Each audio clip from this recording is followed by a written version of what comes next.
Bonjour mesdames, bonjour messieurs, merci d'être au rendez-vous de votre magazine Riposte sur Rupture Télévision. Nous sommes jeudi, le 11 janvier 2024. L'actualité dans notre pays continue à être dominée par l'affaire invalidation des candidats députés. Eh bien, cette affaire prend de plus en plus de tournures insoupçonnées. Actuellement, c'est la Cour d'État, le Conseil d'État, voulais-je dire, s'est saisi du dossier et promet de donner son verdict dans 48 heures depuis hier. Et toujours dans cette affaire, il y a dans l'affaire, c'est Jean-Tini Gobila, l'actuel gouverneur de la ville de Kinshasa, qui botte en touche la décision devant les dépossédés de ses immunités. Il estime que depuis le mois d'octobre dernier, le VPM chargé de l'Intérieur avait décidé de suspendre les activités de l'Assemblée provinciale. Ainsi, la décision prise dernièrement sur la levée de ses immunités, pour lui, ce n'est qu'un coup d'épée dans l'eau. On va y revenir dans les détails. Nous allons également parler des violences ethniques qui règnent entre les Katangais et les Kassaïens, principalement dans le territoire de l'Uena et dans les villages Kachobwe, ainsi que dans d'autres points de l'ex-Grand Katanga. Nous allons également parler de nos léopards. Dans 48 heures exactement, la CAN va ouvrir ses portes. Eh bien, les résultats réalisés par notre 11 national pendant les préparatifs inquiètent l'opinion congolaise. Nous sommes tous fans de léopards et fans de football. Eh bien, les Congolais se posent des questions sur la forme de son équipe nationale. Nous avons sur ces plateaux comme invité M. Félix Kalala Mwanza. Il est membre au cadre de FPAU, c'est ça? Oui, FPAU. Je ne vais pas massacrer. Voilà, ce sont les forces politiques et sociales alliées à l'UDPS. Alors, bonjour mon ami Félix Kalala.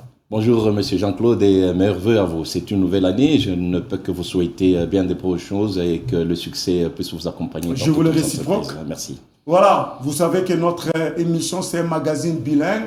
Nous parlons français, nous parlons lingala. Eza émission banamboka tokoki koloba na monoko la mibale po toyeba kolimbola makanisne biso malam. Ndeko Félix, je l'ai dit dans mon introduction, nous allons faire un coup de projecteur d'abord sur la planète football, l'univers football, avec la CAN qui ouvre ses portes à partir de samedi 13.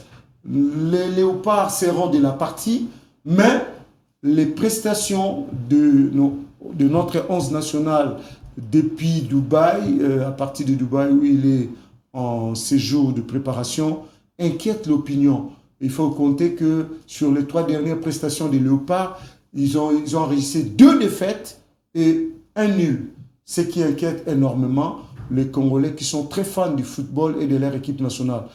À première vue, qu'est-ce que vous pensez de ces résultats et quel scénario pouvons-nous vivre à partir du 17? Je note que le Léopard entre en lice le 17 janvier. Le 17 janvier, c'est une date importante pour nous. C'est le jour où nous célébrons le héros national Lumumba.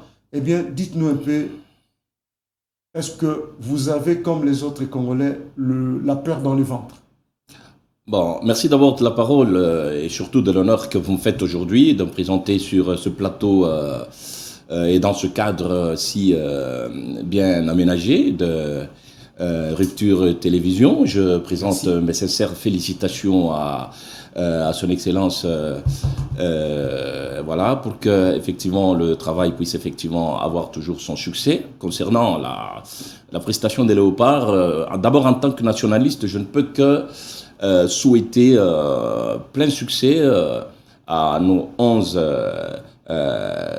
léopards, à nos 11 nationales, pour qu'effectivement, ils puissent bien se tirer d'affaire dans cette grande compétition. Je ne vois pas tout de suite les choses avec un œil pessimiste, dans la mesure où, pour accéder même à cette qualification et à cette phase finale et tout ça, ça n'a pas été peu de choses.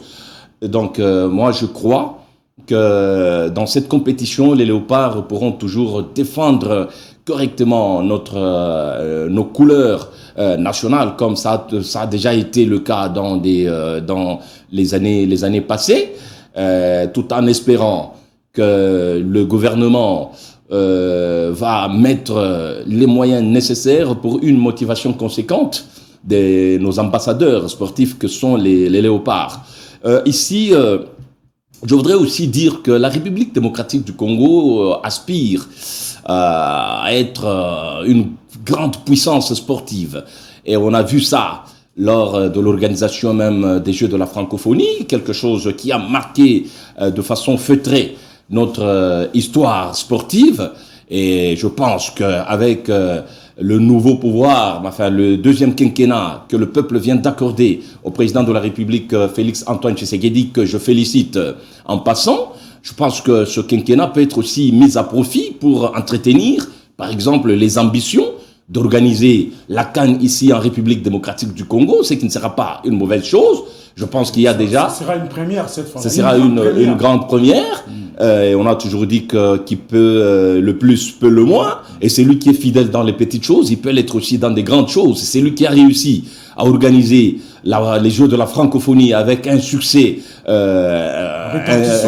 retentissant. Il est aussi capable d'organiser la CAN à Kinshasa. Je pense que déjà au niveau de la société civile, il y a un projet comme ça, parce qu'on voudrait demander au président de la République d'aligner ce projet-là parmi ses priorités premières. Donc, qu'on pense déjà à organiser dans je sais pas, c'est 4 ans après.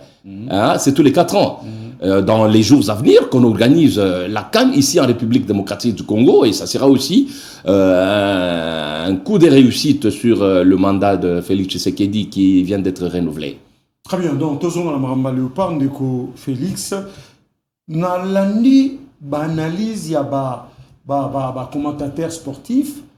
Et le monde a de plus en plus dans l'équipe nationale que milliers de terrain ils ont tourné bien.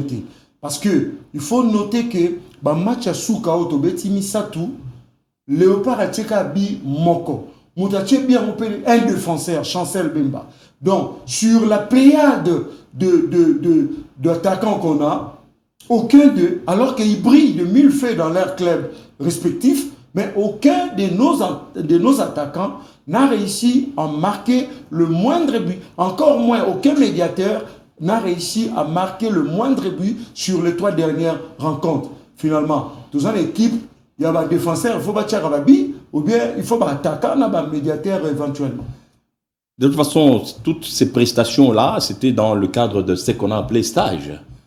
Hein, donc, stage de préparation. Stage de préparation.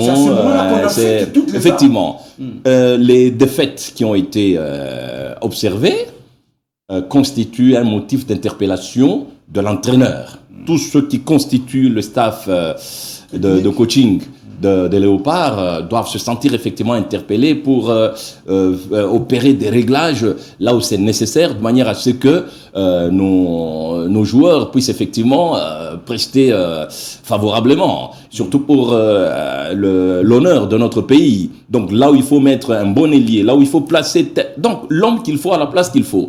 Donc avec un bon coaching, avec un bon travail de monitoring sur base justement de ce qui vient d'être fait, nous pensons qu'il y a toujours moyen de pouvoir relever le défi. Ndeko Félix, Mana Kishasa, c'est Peli Penzate.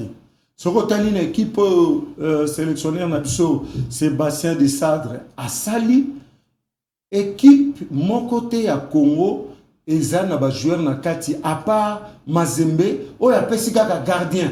Gardien on peut battre 3e gardien derrière 2 autres qui évoluent en Europe. Donc quelque part, or c'est du jamais vu. Depuis Léopard et Banda, c'est du jamais vu. Léopard, ils ont toujours soit 50% il y a des professionnels à Libanda, 50% 50% locaux, ou bien 70% il y a Libanda, 30% il y a Kati, ou bien le contraire. Mais cette fois-ci, c'est 99,9%. Il y a des joueurs qui Libanda, il y a des joueurs Moko, un gardien qui est en plus troisième gardien. Est-ce que Elokoana Eza Elokoamalam? Bon, moi je pense que cette. Félix Loba, moi Bon, ok. Merci beaucoup. Merci beaucoup. Émission il faut respecter. En ce moment, on a que Nani, défaut, on a casting. C'est dû à une sorte de complexe. Moi, je pense que pour qu'il y ait un bon partenariat entre les joueurs, pour que les joueurs puissent avoir une bonne communication entre eux, il faut d'abord bailler bana. C'est vraiment une erreur que de nous présenter une équipe aussi déséquilibrée que ça. Normalement, nous devons, le sélectionneur là, il doit beaucoup plus miser sur les gens qu'il connaît, les gens avec qui il vit au quotidien.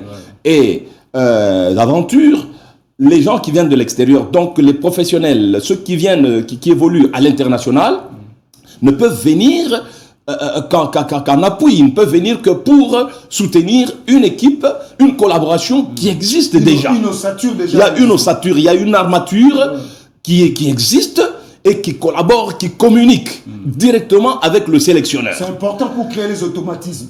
Mais oui, c'est cela. Et les professionnels ne peuvent venir que justement pour mettre un peu. Donc ce sont des ajouts, ce sont des techniques un peu à l'international qui viennent justement en appui. Mais ça ne doit pas être la majorité même de cette ossature qui est constituée par les gens qui évoluent à l'international. À la limite, il faut aussi comprendre que ce sont des inconnus pour notre sélectionneur. Ce sont vraiment des inconnus. Et il ne saura pas les manœuvrer facilement. Parce que ce ne sont pas ces lieutenants, ce ne sont pas les gens qui viennent de ces entrailles. Ils viennent d'ailleurs. Et ils ne peuvent même pas se pavaner, ils ne peuvent même pas s'enorgueillir. Parce que ce n'est pas lui qui les fabrique. Moi, je pense que pour faire son honneur et agir dans le sens de la promotion de nos talents locaux, il faut effectivement favoriser d'abord ceux qui évoluent au pays. C'est beaucoup plus important. Nous signalons en passant que notre numéro sera affiché bientôt là-bas. Et pour l'émission, on a appel, mais bon, comme la SMS ou bien réaction sur WhatsApp, nous allons les lire et nous allons vous répondre éventuellement s'il y a des questions. Donc, vous allez réagir à travers notre émission par SMS ou bien par écrit ou message WhatsApp parce que notre compte WhatsApp est ouvert. Ndeko Félix, nous allons terminer ces dossiers Léopard. Certains analystes qui sont très critiques parlent d'une sélection et non d'une équipe. Le sélectionneur n'a fait que sélectionner, comme les mots le disent. Il a pris des gens à gauche, à droite, mais il n'a pas encore su former véritablement une équipe. Donc c'est une sélection qui va en compétition, mais pas une équipe. Qu'est-ce que vous en pensez? Et là, je vous félicite justement pour cette part des choses que vous faites entre les deux concepts. L'équipe et la sélection. Or, normalement, nous n'avons pas besoin de la sélection. Nous avons besoin d'une équipe, une équipe qui existe. Une équipe, c'est-à-dire un ensemble des gens qui communiquent, qui se connaissent et qui travaillent pour un même but. Ils forment une âme. Donc, ils forment une âme, ils ont une même pensée, ils ont les mêmes éléments de langage, ils communiquent, voilà. Donc, moi, je pense que le concept qui doit être d'actualité, c'est celui d'une équipe. Et il faut travailler effectivement dans le sens de présenter dans des grandes compétitions, comme c'est le cas avec la CAN, il faut présenter une équipe et non une sélection. Le cas contraire, on va se demander, mais c'est quoi le travail? Nous avons besoin d'un entraîneur qui s'occupe d'une équipe et non un sélectionneur. Je crois qu'il faut maintenant, il y a moyen maintenant de jouer avec les concepts de manière à rester justement dans cet idéal pour le succès de notre football. Match Nabiso Aliboso, ça c'est ma dernière question par rapport au dossier CAN. Match Nabiso Aliboso, le 17 janvier. j'avais dit dans mon introduction que c'est une date significative pour nous. Et contre la Zambie. Zambie, lors de sa dernière prestation en préparation, il a joué face au Cameroun. Il faut noter que la Zambie a mené au score pendant un bon moment, pendant un long moment dans cette rencontre. Et c'est pratiquement vers la fin de la partie que le Cameroun a réussi à égaliser. Et déjà tenir, on peut dire ça comme ça, il a su tenir en échec l'équipe de Cameroun qui part favorite du reste dans cette compétition. Mais match na biso na Zambie. Zambie est en bonne forme. Biso to bébisi ba match na biso, to poli ba match l'équipe, to salini na Angola. Angola c'est pas une grande équipe, ça il faut le dire. Et une Zambie qui met à genoux le Cameroun et qui va nous affronter le 17. D'abord, sans être fétichiste, je peux dire que la coïncidence est heureuse. En plus que nous allons livrer un match à l'international avec dans le jour même où nous commémorons l'anniversaire de l'assassinat de notre héros national, en l'occurrence Patrice Emery Lumumba. Je crois que même à ce niveau-là, la psychologie peut jouer aussi en notre faveur. Moi, j'ai constaté que chaque fois que Félix Tshisekedi se présente dans un stade, tout ça, généralement, ce sont nos joueurs qui l'emportent. C'est pas du fétichisme. Non, c'est pas du fétichisme. Moi, je crois que la psychologie est un élément très important, surtout dans des grandes compétitions. Il faut que nos 11 soient moralisés, qu'ils soient effectivement motivés de manière à ce que leur morale soit toujours au zénith, pour qu'ils donnent le meilleur d'eux-mêmes. C'est vrai qu'on ne peut pas minimiser, l'adversaire, mais il faut prendre effectivement de la hauteur de manière à être aussi en phase avec les exigences justement des attentes de la population. Donc avec une motivation conséquente, il y a moyen vraiment de briser la glace. Très bien, voilà, merci Félix pour vos analyses et pour vos projections sur la prestation ou les prestations de notre 11 national. Il ne nous reste plus qu'à souhaiter bonne chance à nos Léopards et que malgré ces prestations un peu chaotiques, nous espérons, comme vous l'avez dit, les Léopards ont toujours brillé à des moments difficiles. Ouais. Là où on ne l'attend pas, c'est là où il excelle. Vous allez le trouver. Ouais. C'est un peu notre marque de fabrique. Tout à fait. Allez-y Léopard, nous attendons bonne chance à une vous. Victoire éclatante le 17 janvier prochain. Maintenant, nous rentrons dans l'actualité politique de notre pays. Je l'ai dit dans mon introduction, le Conseil d'État s'est saisi du dossier des invalidés, des candidats invalidés. Et aux dernières nouvelles, le Conseil d'État promet de rendre son verdict, c'est par rapport au recours, aux requêtes introduites par un nombre de candidats invalidés, entre autres Gentini Ngobila, le professeur Bochab, Colette Chomba. Ce sont là le tête d'affiche de ceux qui ont introduit la requête au niveau du Conseil national. Donc, le Conseil national, en tant que juge administratif, promet, comme je l'ai dit, de réagir dans 48 heures. Aujourd'hui, ça fait déjà 24 heures. 48 heures, ça sera demain pour se décider. Qu'est-ce que vous pensez de cette démarche, M. Félix Kalala? Est-ce que, au jour d'aujourd'hui, nous pouvons nous attendre à une autre décision autre que ce qui a été édicté par la CENI? Oui, Monsieur Jean-Claude, je voudrais d'abord profiter de votre micro pour présenter ma compassion, donc avouer ma compassion à ma grande sœur, Colette Chomba, avec qui je suis vraiment de cœur et qui évolue avec moi au sein de FPAU. Nous sommes tous les forces alliées à l'UDPS. Je lui présente ma compassion et je sais que les démarches qu'elle est en train déjà de mener au niveau de la justice vont lui réussir. Et s'il faut parler, placer un commentaire par rapport à cette problématique de l'invalidation des candidats, Je me dis, c'est aussi une marque de transparence ou de crédibilité même dans le processus électoral.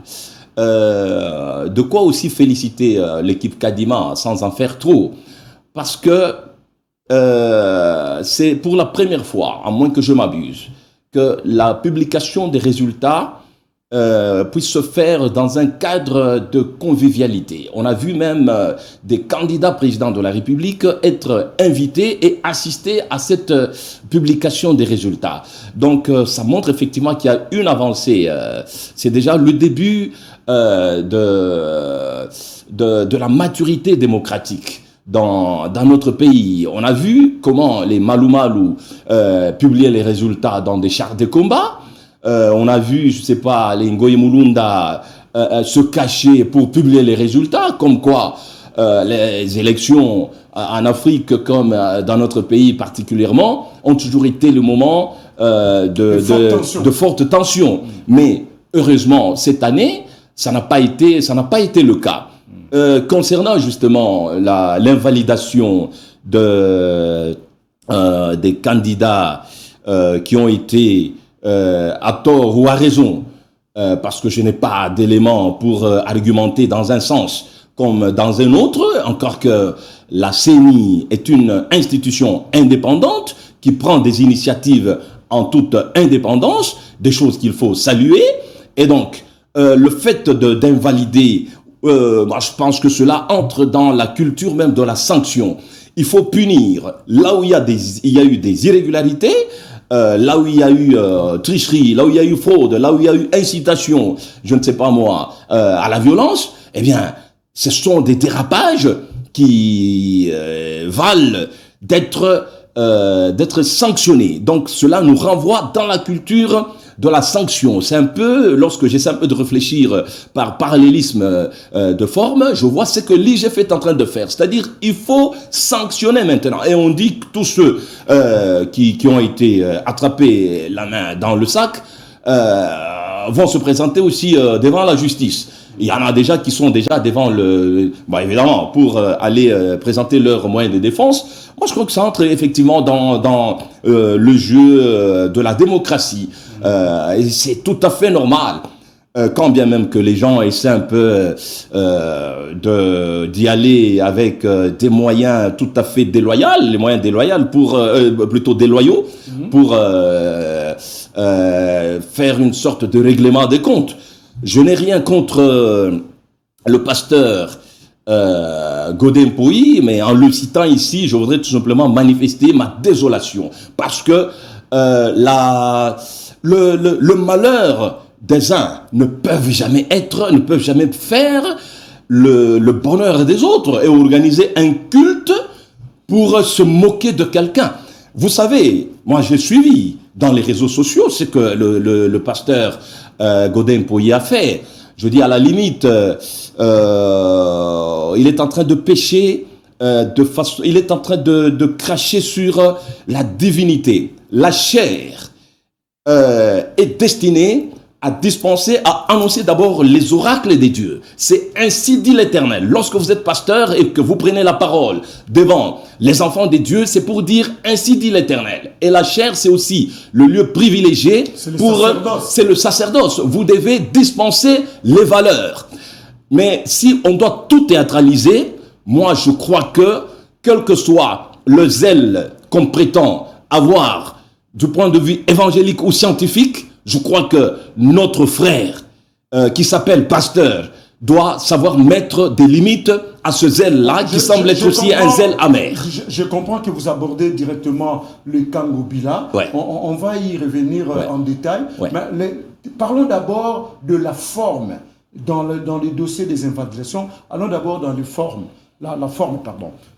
Les avocats de ces députés, ces candidats invalidés, dénonce ce que l'un des avocats dit: la CENI a agi en violation flagrante des droits de la défense. Selon les avocats de ces invalidés, la CENI aurait dû convoquer ces personnes soupçonnées de commettre des fraudes, les entendre et leur donner le moyen de défense, leur permettre de se défendre. plutôt que de les invalider et ensuite les traduire en justice. Et les avocats des invalidés jugent et constatent que ce que la CENI a fait, c'est plutôt une démarche contradictoire. Monsieur Félix. Non, mais moi, je pense que, évidemment, sans avoir la prétention d'avoir l'interprétation correcte autant que le feraient les juristes, moi, je crois que la CENI n'est pas une instance, n'est pas un tribunal. La CENI ne peut pas juger ou entendre les gens et puis les sanctionner par après. Ce que la CENI a fait, moi, je crois que c'est juste une dénonciation. C'est une sorte d'accusation et qui peut faire que justement la justice puisse se saisir. Donc déjà, moi je ne dis pas que tous ceux qui ont été invalidés ont été effectivement fautifs, parce qu'il y a ce qu'on appelle la présomption d'innocence. Et la culpabilité ne peut être établie que par les institutions compétentes, en l'occurrence les cours et tribunaux. Donc moi je pense que c'est ça. Mais justement, parlant de cela, si la CENI n'a pas compétence à juger ou à condamner, mais il a déjà fait. La CENI a déjà condamné des gens, et ensuite il les défère devant les cours et tribunaux. Les avocats et beaucoup d'autres analystes pensent que la CENI aurait dû carrément soit présenter l'affaire devant les juges compétents et laisser ces juges décider de l'invalidation ou pas de ces candidats. Non, moi je pense, cher Jean-Claude, je pense que la démarche de la CENI... Parce que la CENI a dénoncé en condamnant. Il aurait dit de dire qu'il soupçonne ces députés d'avoir corrompu ou d'avoir fraudé ou d'avoir incité à la haine ou d'avoir commis des actes de vandalisme, mais la CENI est passée directement à la vitesse supérieure en invalidant. Je pense que c'est quand même fort. Non. Vous voyez un peu tout ce que la CENI fait comme sortie médiatique, qu'il s'agisse de la publication des résultats ou encore des dénonciations des dérives qui ont été constatées, eh bien, c'est un peu provisoire. Ce sont des présomptions. Même lorsqu'on dit que Félix Tshisekedi a gagné les élections, on dit que c'est à titre provisoire. C'est une présomption. Mais la véracité des choses ou encore la confirmation ne peut venir que de la Cour constitutionnelle. Donc c'est un peu ça. Il en est de même de dénonciation ou ce qu'on peut appeler aussi des accusations, des dérives qui ont été constatées. Eh bien, la CENI a dit que, bon, en tout cas, il y a des gens qui ont été responsables de la mauvaise organisation des élections à cause de tel ou tel autre comportement de leur part. C'est à la justice maintenant de se saisir. Et eux, les concernés, comme ils sont allés devant la justice, moi je trouve que c'est de bonne guerre. C'est à la justice où ils peuvent maintenant se défendre avec les moyens pour dire que les accusations portées contre eux... Qui devait mener l'affaire à la justice? La CENI qui a constaté les dérives ou les députés, les candidats députés qui ont été accusés et condamnés? Voilà, c'est comme je l'ai dit tout à l'heure, je ne peux pas avoir la prétention d'interpréter autant que le feraient les juristes. Voilà un peu quand l'IGF, n'est-ce pas, mène ses enquêtes et tout ça, et il trouve qu'il y a eu détournement quelque part, il n'accuse pas, mais il publie, il dénonce, ok? Il ne va même pas, je ne pense pas que c'est l'IGF qui présente les cas devant les cours et tribunaux. Il dit que dans telle entreprise, nous avons constaté ça. C'est aux cours et tribunaux de se saisir maintenant du dossier concernant un détournement ou une autre malversation quelque part constatée par l'IGF. Je pense que le travail de la CENI est aussi à comparer dans ce sens-là. Très bien. Maintenant, nous allons parler du cas, j'ai dit l'affaire dans l'affaire. L'affaire Ngobila qui a pris une tournure quelque peu politico-judiciaire. Ndeko Ngobila a lobby a démissionné parce que Mosala Godempo, le président de l'Assemblée nationale, a sali ezali banda ya Mibeko. A rappelé Batou que dans le mois d'octobre et l'année passée, il y a eu une mesure. Le VPM, chargé de l'intérieur, avait pris une mesure. il avait suspendu toutes les activités de l'Assemblée provinciale de Kinshasa. Donc, on peut constater ensemble que l'Assemblée provinciale de Kinshasa a cessé de fonctionner depuis le mois d'octobre de l'année passée. Alors, Tango Godin Poi a bengi bureau naï, a bengi koutou plénière té, mais a bengi bureau naï, un cadre très restreint pour décider d'un sort. Il y a gouverneur et quel sort il y a relongolaé bah protection au noso immunité comme on dit constitue un peu ça de Congo bilalobi bah koko ça a été azamo na mukete azako tele la l'état mais azako landande mobeko à l'état. Ça c'est premièrement. De Congo bila akendaki na bureau na ya musala lobby pe il a travaillé et il est parti d'où à lobby à démissionner à téléméli cour de cassation mais à lobby que et l'okwana ezali coup d'épée dans l'eau au lobby ni pour la makambo. Merci beaucoup Ndeko Jean-Claude. Ngana Monique mboka oyo tozana aspiration tozobenga l'aspiration de la grandeur. On doit grandir et les animateurs des institutions doivent vraiment nous éviter ce genre de spectacle désolant. Comme je l'ai dit tout à l'heure, personne n'a intérêt à théâtraliser la scène politique là où les exigences de la population sont très aiguës et très affûtées. Vous avez très bien dit ici que le vice-premier ministre en charge de l'Intérieur a pris une mesure suspendant toutes les activités au niveau de l'Assemblée provinciale de Kinshasa. Et cette mesure n'a jamais été... C'est au mois d'octobre, il y a peu. Et cette activité, plutôt cette mesure n'a jamais été levée. Je pense que la suspension ou la prise de cette mesure était due aux escarmouches qui avaient eu lieu toujours dans cet hémicycle provincial entre les députés provinciaux et notre fameux pasteur, Godin Poi. Qui lui-même avait été... Oui, il a été évincé, il a été défenestré. Et il a utilisé des subterfuges plus ou moins sournoises, effectivement, pour se tirer d'affaire. Moi, ce qui m'exaspère, c'est son zèle amer. C'est son zèle amer, ma fin qui... Vous savez, très cher Jean-Claude, dans ce pays, on a connu des professeurs. Moi, j'ai été reçu, j'étais accueilli à l'université par un certain Djelo Epenge, qui m'a donné le cours de droit constitutionnel. Et à l'époque, il était assisté par Jean-Louis Essambo, actuellement conseiller spécial en matière de sécurité du chef de l'État. En matière de comptabilité, on a connu un certain Kinzon Viboudoul ou quelque chose comme ça. Voutoukidi. Voyez un peu, aujourd'hui nous avons les Ndaïwel. Nous avons des Ndaïwel, nous avons des grands historiens comme tels, et on a connu les Tiker, de grands professeurs.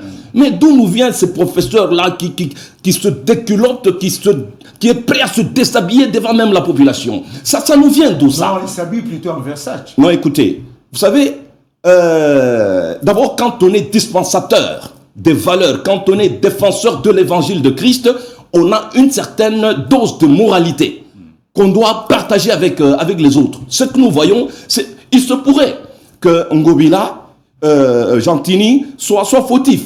Mais vous savez, moi je suis de ceux-là qui pensent que la manière de dire les choses vaut plus que les choses elles-mêmes.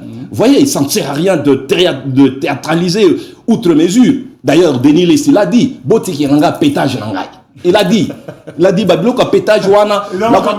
Oui, Ezama Kamolanga pena yebi quand et où je le fais. Je ne peux pas faire du pétage devant la chair. C'est honteux. C'est une façon d'humilier Dieu. C'est une façon. Vous savez, hein, la Bible dit faites silence devant mon temple et sachez que je suis Dieu. Hein? Parce que quand on est dans le temple, on est devant Dieu, on est dans un contexte hautement spirituel et personne n'a droit à faire des spectacles aux Olanase, aux Obinaba, aux Oemba Banzembo, aux Sony, Banzembo Songi, Bazana Zemi, Yagodin Poi, mais c'est la honte et c'est ce que nous disons. nous devons remplacer, chers électeurs, parce que j'étais aussi candidat député provincial à Matete, nous vous disons que l'heure est plus que jamais venue pour remplacer la classe politique. Cette racaille doit partir. Et le pays, étant donné que nous aspirons à la grandeur, le pays a besoin d'une nouveauté. Le pays a besoin des gens qui ont une probité morale et qui ont une honnêteté intellectuelle, même dans leur façon de faire les choses. Donc, Monsieur Félix Kalala, vous estimez sur ces entrefaites que Gentilly Ngobila a pleinement raison de refuser de démissionner? Vous savez, d'abord, jusqu'aujourd'hui, il jouit de la présomption d'innocence. Il y a mon lobby bien, Naza Mouana Moukete, et puis c'est quelqu'un qui a un ancrage sociologique indéniable ici à Kinshasa. Ngobila est connu, c'est quelqu'un qui a travaillé effectivement dans le sens d'asseoir la popularité de Félix Tshisekedi. Bien sûr. C'est vrai que c'est un transfuge du FCC, mais il s'est adapté positivement. Il a donné le meilleur de lui-même, quand bien même qu'il y a bien des choses à lui reprocher en ce qui concerne la gestion même de la ville de Kinshasa. Mais c'est un battant. Et il vous dit qu'Azamouana Moukete, il a des avocats. Et puis c'est un intello. Il va se défendre devant la justice. Vous comprenez? Nous sommes dans un jeu démocratique tout à fait normal et où la justice est appelée à agir aussi de façon indépendante. Moi, je crois que c'est dans ses droits. C'est un citoyen capable de se présenter. Il est justiciable. Il doit se présenter devant la justice par rapport à tout ce qu'on lui reproche. Il va se défendre. Moi, je pense que c'est de bonne guerre. C'est de bonne guerre. Donc l'illégalité, cette fois-là, de la décision du bureau de l'Assemblée provinciale est avérée. Non, c'est du n'importe quoi. Dès lors que il y a une mesure prise par l'autorité des tutelles, en l'occurrence oui. le vice-premier ministre chargé de... Mais de quel droit, voilà.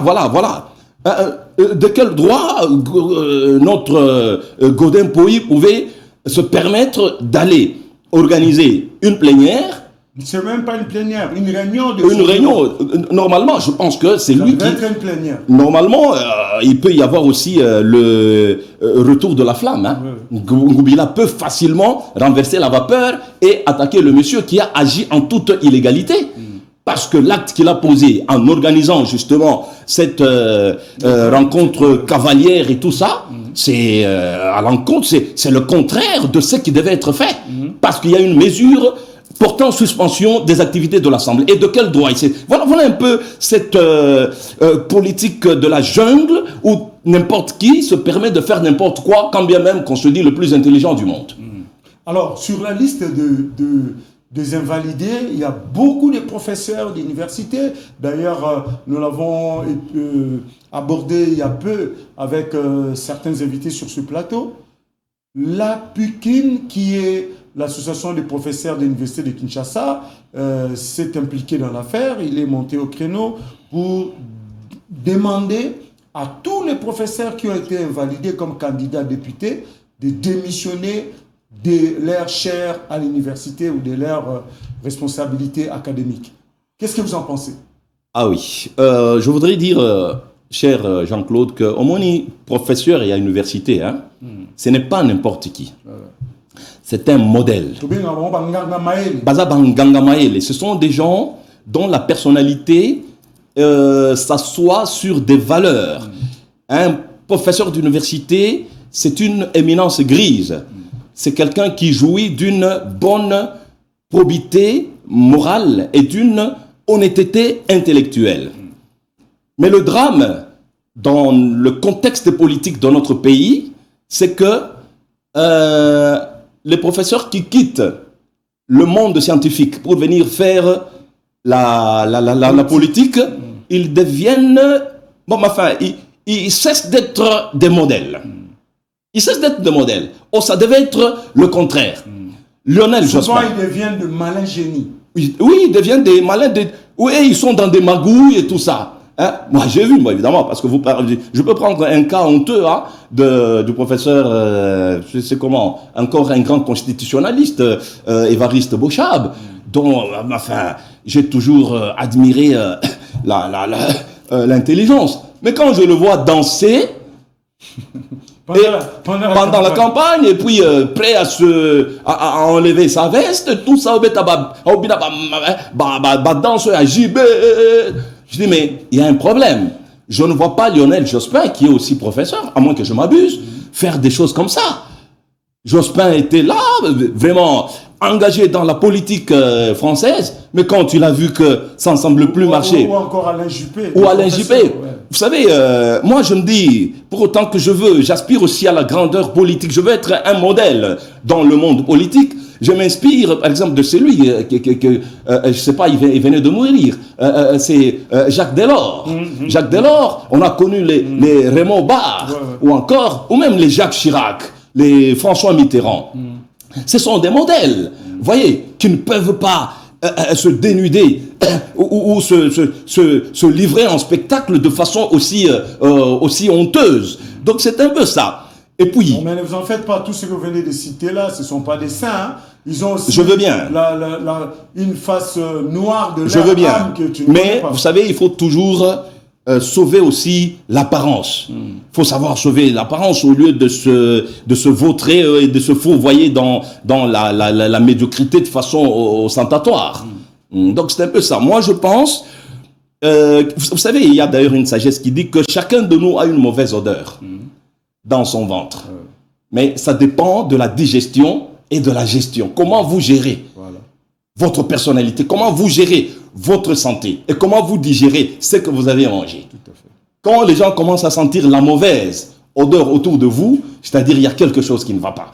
Donc nous devons être vraiment des modèles. Et surtout que nous aspirons effectivement à la grandeur politique, donc, eh bien, nous devons être des modèles. Les professeurs doivent prêcher par l'exemple. Vous êtes d'accord, le professeur, on a démissionné, ou bien suspendre. Au nom de l'honnêteté intellectuelle, si là où vous êtes attendu comme modèle et que vous avez fauté, vous vous êtes illustré par un comportement dérivatif, démissionnez. La démission, c'est un acte d'honneur.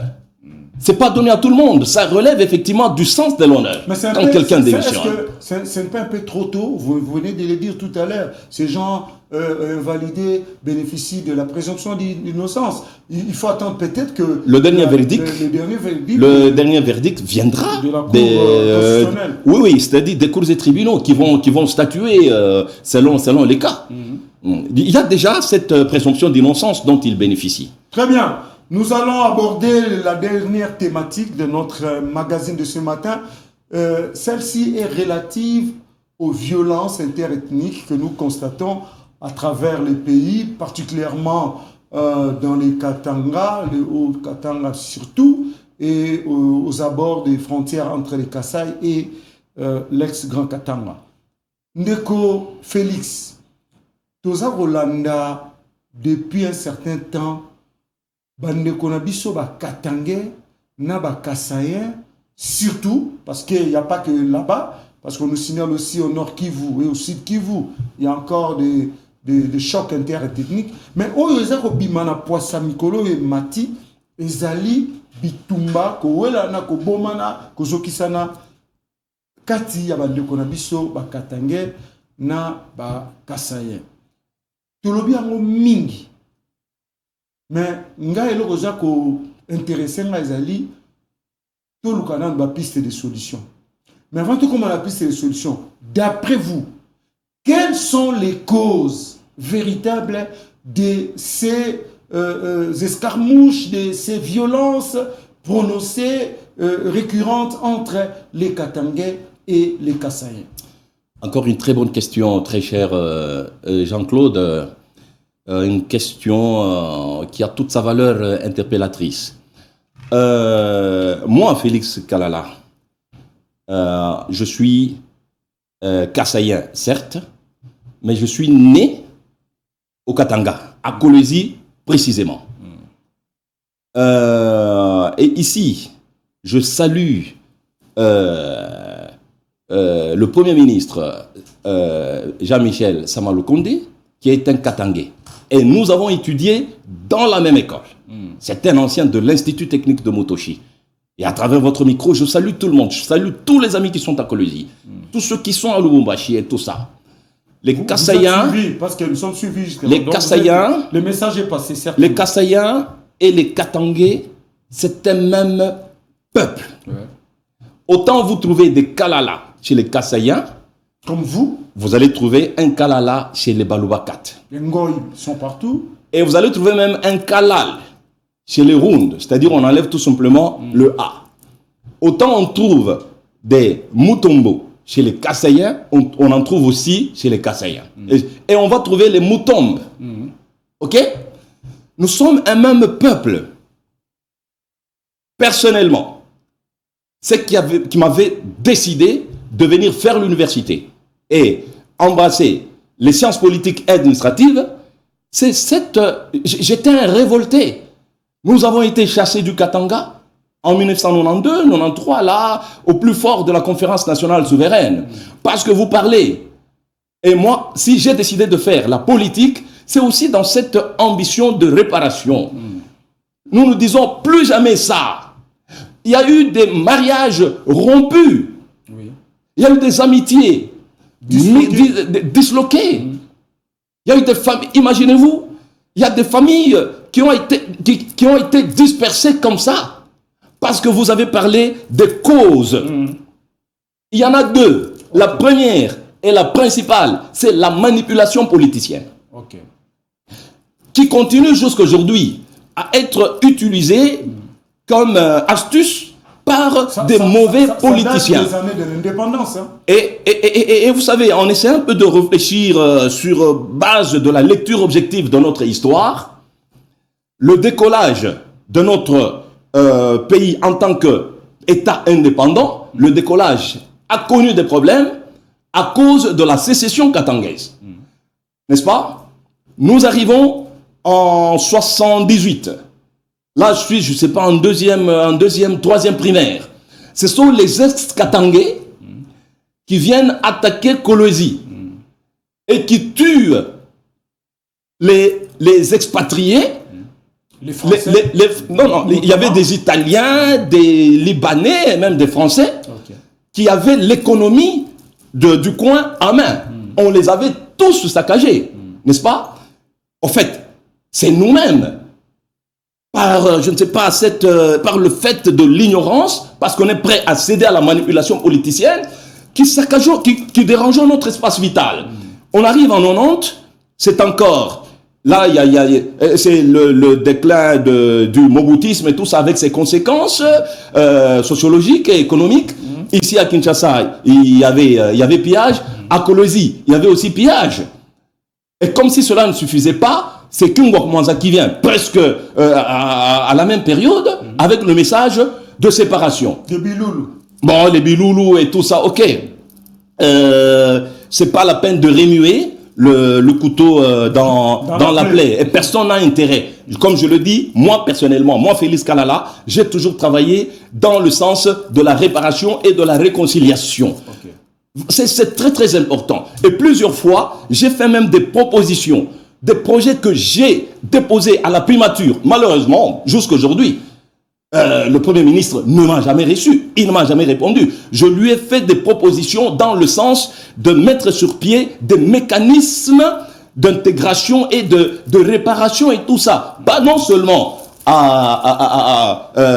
au Katanga et tout ça, même partout. Vous êtes là, je crois, les Yaka et les qui là, les Teke. Ils se rentrent dedans. Et encore que nous nous disons nationalistes, là nous crachons effectivement sur la mémoire de Lumumba, n'est-ce pas? À l'est, il y a encore les Ema, les Lendo et tout ça. Vous voyez, or, normalement, nous devons nous accepter mutuellement dans ce qu'on appelle l'unité dans la diversité. Vous comprenez un peu? C'est un peu ça. Et alors, la deuxième cause? La deuxième cause, c'est l'ignorance populaire. Les gens sont tellement ignorants. Ici, je ne dis pas ignorant dans le sens de dire que bête. Non, c'est pas de l'idiotie. Manque d'information. C'est le manque d'information et le manque de lucidité et de la clairvoyance nécessaire pour comprendre que ça, c'est de la manipulation politicienne. Et ce sont les mêmes qui viennent tout non. Si vous vous battez entre vous, non, c'est-à-dire diviser pour mieux régner. Une très mauvaise philosophie. Vous comprenez un peu? Et je demande, là je voudrais, avant d'oublier, je voudrais demander à mes frères kassaïens qu'il faut faire attention dans la manière de festoyer. Il ne faut pas céder, il ne faut pas prêter le flanc en manifestant un triomphalisme béant. Ça ne sert à rien. Mais pourquoi vous injuriez Katumbi? Qui vous dit que pour, je ne sais pas moi, vous fabriquez une personnalité politique, vous devez vilipender l'autre? Non, c'est pas bon là. C'est une interpellation que je fais directement à mes frères kassaïens. Ne soyons pas triomphalistes. Ne cédons pas à la... ne soyons pas des provocateurs. Ce n'est pas bien. Là, nous sommes en train de faire le jeu des politiciens, des mauvais politiciens, parce qu'ils vont prendre ça comme prétexte justement et régler les comptes à nos frères qui sont en Colosie. Et ce qui est malheureux, lorsque les politiques ou les politiciens allument le feu, ce sont les simples citoyens, le petit peuple qui s'entretue. La logique, c'est celle-là. Voilà. C'est-à-dire, quand quand deux éléphants se battent, ce sont les herbes, ce sont les petites plantes qui en pâtissent. Et ces politiciens-là finiront toujours par se réconcilier. Et vous, là, Katangé Kassaïen, est-ce que vous n'avez pas vu Félix Tshisekedi enterrer dignement Kingwa Koumanza? Mais comment vous êtes toujours prêts à vous rentrer dedans? Les politiciens, quand d'ailleurs Kingwa Koumanza le disait, en politique, tout rapprochement est possible. Voilà. Autant on peut se diviser aujourd'hui, demain on peut se rapprocher. C'est ça le jeu politique, ou le jeu des politiciens, malheureusement, dans lequel nous tombons si facilement. Non, attention, gardons vraiment nos valeurs. Justement, nous sommes un peuple, c'est très important. Félix, par rapport à cette situation, il y a eu la descente de Peter Kazadi, le VPM en charge de l'intérieur, qui a séjourné, ou qui séjourne encore, j'imagine, dans ce coin, pour justement essayer de calmer le jeu. Oui, il faut intervenir, hein. Il faut intervenir avant que le pire n'arrive. C'est-à-dire, il y a des gens qui n'attendent que le prétexte justement pour créer la déflagration. Alors, il faut dévancer. Est-ce qu'il fallait pas, il faut anticiper. Ne pensez-vous pas qu'il ne suffit pas de chercher à régler les choses au niveau politique? Il faudrait, j'imagine... Sur le plan culturel. Culturel. Très bien. Il fallait intégrer, j'imagine, les notables du coin et les autres chefs coutumiers. Je pense que, d'ailleurs, il est en charge des affaires coutumières aussi, justement. Je pense qu'il faut plutôt élargir les cercles. Une simple communication de VPM, est-ce que vous pensez qu'elle suffirait pour calmer les ardeurs des uns et des autres? Il ne fallait-il pas associer aussi les éléments naturels, basiques et culturels? Moi, je ne suis pas très d'accord, cher JC, je ne suis pas très d'accord avec les interventions ponctuelles et opportunistes. Il faut plutôt travailler sur la durée, dans le sens de retravailler cette mentalité qui nous ramène toujours... Parce que le grand enjeu, c'est la paix durable. C'est ça. Et la paix durable, il faut y travailler. Vous lisez autant la Bible que moi. Il dit, aussi longtemps que cela ne dépend que de vous, soyez en paix avec tout le monde. Et il faut y travailler. Sur le plan culturel, par exemple, il y a des propositions qu'on fait. Pourquoi ne pas organiser des, je sais pas moi, des compétitions, des festivals, oui, des compétitions compétitions sportives, la danse, la musique. On va organiser, on va voir un peu les choses là, je sais pas moi, de festival Lungungu et tout ça. Vous allez organiser ça au Katanga. Les Kassaïens seront là. Les Batétés là, je sais pas moi, les Mongos seront là avec leur culture, leur masque, je ne sais pas moi là. Vous faites ça au Katanga. Et on vous organisez aussi des matchs comme ça. C'est un peu ce que Mobutu faisait ici. Mais lui, c'était pour sa gloire personnelle. Pas nécessairement. Mais il arrivait à réunir toutes les tendances, toutes les cultures du coin du pays, de différents coins du pays, au stade. Et ça faisait un mélange intéressant et c'était la fête. C'est pourquoi je dis que ce n'était pas nécessairement pour la gloire de Mobutu. C'était pour la gloire... C'était justement pour unifier davantage, pour cimenter l'unité nationale. C'est très important. Voyez un peu. Donc, il faut prendre de telles initiatives. Donc, organiser des rencontres culturelles, des rencontres sportives entre les différentes ethnies, et puis organiser aussi des conférences. Hein? Il y a des textes, il y a des pièces de théâtre. Je salue ici mon vieux Katinde Kachimbika, un grand écrivain, d'ailleurs qui s'est toujours plaint. Il y a une pièce d'ailleurs que je comptais jouer avec mon équipe. Donc mon prochain et mon miroir. Voyez un peu l'amour du prochain. Tu peux pas appeler ton frère Kiloulou, tu peux pas appeler ton frère. Mais comment on peut être étranger sur sa propre terre? Qu'est-ce que nous étions avant 1885, cher Jean-Claude? Qu'est-ce que nous étions?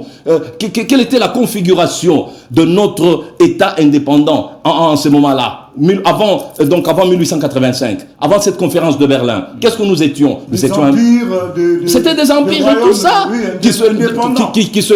Aujourd'hui, il y a des routes qui se retrouvent en dehors des frontières de la RDC. Il y a des T qui se retrouvent en dehors. Donc nous sommes un peu. Donc là, nous crachons non seulement sur la philosophie nationaliste de Lumumba, nous énervons aussi le panafricanisme, qui a été vraiment un travail de titan.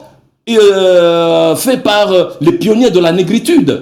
Donc c'est à la limite quelque chose qui énerve tout celui qui a le bon sens intellectuel et culturel. Très bien. Dans tout ça, il n'y a pas que la politique. Merci, cher Félix. Je pense que le message est passé. On nous suit. Nous avons été plusieurs fois appelés par les habitants du cas Katanga. Je les salue d'ailleurs. Et d'ailleurs, je pense que on vous aura entendu. Nous sommes à la fin. Je vous laisse clôturer vos propos en 2 mots. Oui, je voudrais ici... Vous êtes revenu sur tout ce que nous avons dit. Ce qui est beaucoup plus préoccupant, justement, c'est cette tendance à se rentrer dedans parce qu'on est tel ou tel autre bord politique, tel bord ou tel autre bord tribal. Je crois que ça doit vraiment s'arrêter. Et personne n'en sort gagnant. Croyez-moi. Nous devons arrêter ça, chers frères. Aimons-nous, effectivement. Vous savez, nous sommes un pays christianisé, je ne sais pas, 80%. Mais d'où vient cette haine? D'où vient cet esprit de séparation?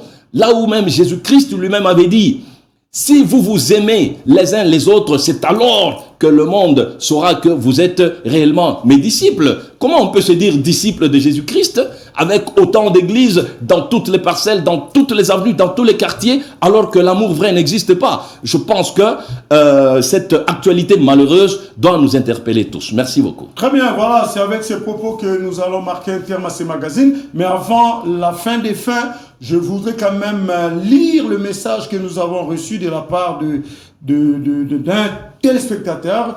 Bon, je comprends que le numéro a été balancé un peu en retard. Il y a un monsieur ingénieur Georges depuis Matete. Ingénieur Georges depuis Matete nous a écrit. Il dit ceci. J'ai dit félicitations pour cette émission. C'est pour la première fois que je les regarde, mais j'apprécie. Et surtout, votre invité ramène de la hauteur sur le plateau. Très cher Félix, vous avez des félicitations particulières de la part de monsieur Georges depuis Matete. Et merci à monsieur Georges d'avoir apprécié la qualité de l'émission.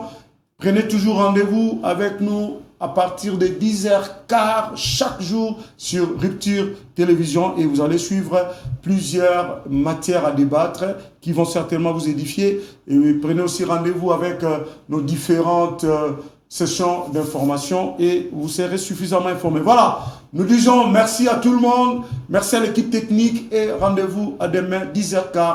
Au revoir et portez-vous bien. Merci Félix. Merci cher.